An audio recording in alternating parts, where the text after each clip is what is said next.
речеме, продолжува пак. Ти од 20 години натака паси светски, европски тренинзи, така. Ама сега со друг поглед на нештата. Со друг поглед, точно. Често луѓето ме прашуваат како што се смени, малку ми си различна, нешто ми си сменета. Значи си била променета, дури и кон надвор. Животот е борба до последниот здив за мене.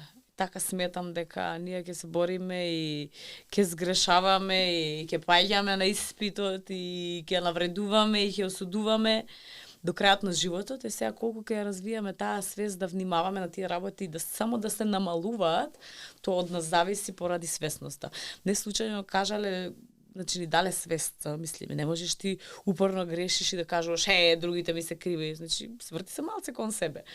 Така тоа е свесност. Тоа е свесност. И во текот на годините, како што ме праша, како што расте во тој поглед, само пробував да не ги намалам, да не ги го зголемам, само да ги намалам грешките или тоа што сум лоцирала во себе дека не е добро за мојот дух понатаму, јас како човек низ општеството. Јас сум далек од сите тие луѓе таму, меѓутоа вербата во Бога и вербата во она што јас го почувствував таму, ете преку сите тие луѓе само учам кои се добрите страни, ја учам благодарноста, како што кажав, ја учам реалната слика за она кои сме ние и што треба да бидеме на крајот од денот. А тоа е да се трудиме да бидеме добри луѓе, заради тоа што е многу тешко. Најтешко нешто е да станам добар човек. Јас се надевам дека ќе го постигнам тој левел. Зошто? Дека бара нон-стоп работа. Нон-стоп работа, точно. Постојано да си свесен за себе и за другите и тоа, егото е... Не е само добар. Биди добар, прави добро.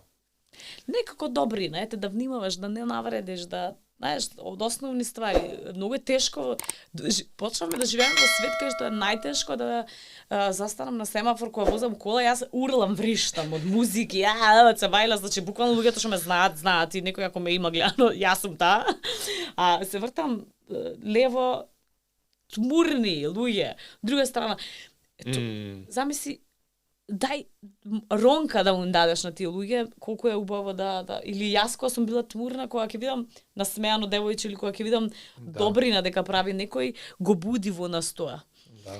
И не добар човек за да правиш добри дела, туку добар и за себе биди, за околината биди, доволно е кога сите свират да не свириш, кога сите урлаат да не урлаш, барем од нас, тоа е тоа.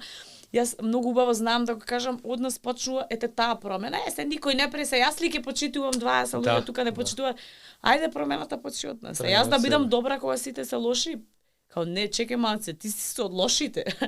Пробај да видиш, знаеш, јас од страната на лошите пробај. Ама свесност, од кај таа свесност? Ете така да учев многу од пракса. Знаеш, јас не сум човек што знам да седнам и да читам, од оние што му е битно. Пракса?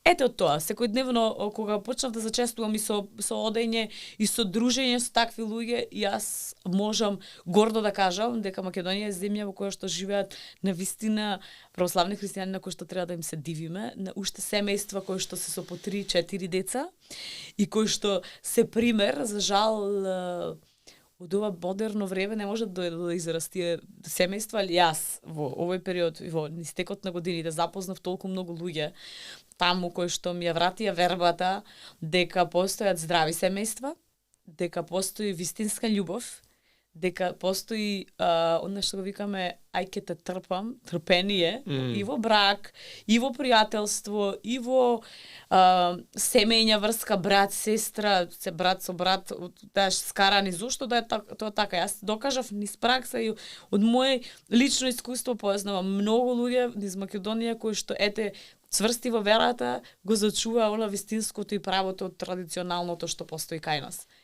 Постои и тогаш во мене тоа јас сум од такво семејство, од патриархално семејство, потекнувам каде што најбитно било да се држиме сплотени, а некако во текот на годините и во овој брз начин на живот ни се наметнува на сите нас дека е нормално. Сето ова е нормално, се случи не е нормално. Чекај малку. Освестете се, не е нормално децата да растат во такво општество, во таква средина, во кавги, во расправи, во разводи. Не е нормално.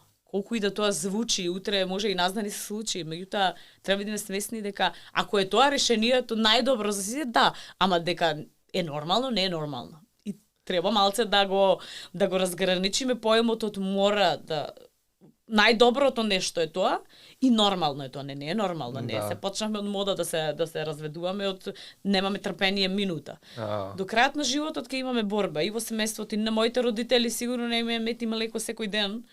Меѓутоа семејство е да институција во која што вложуваш трпение, време, нерви, ти ќе попуштиш, ќе бидеш благодарен за денес малку што се исправил партнерот, па тој ќе биде задоволен од ти одиш на подобро.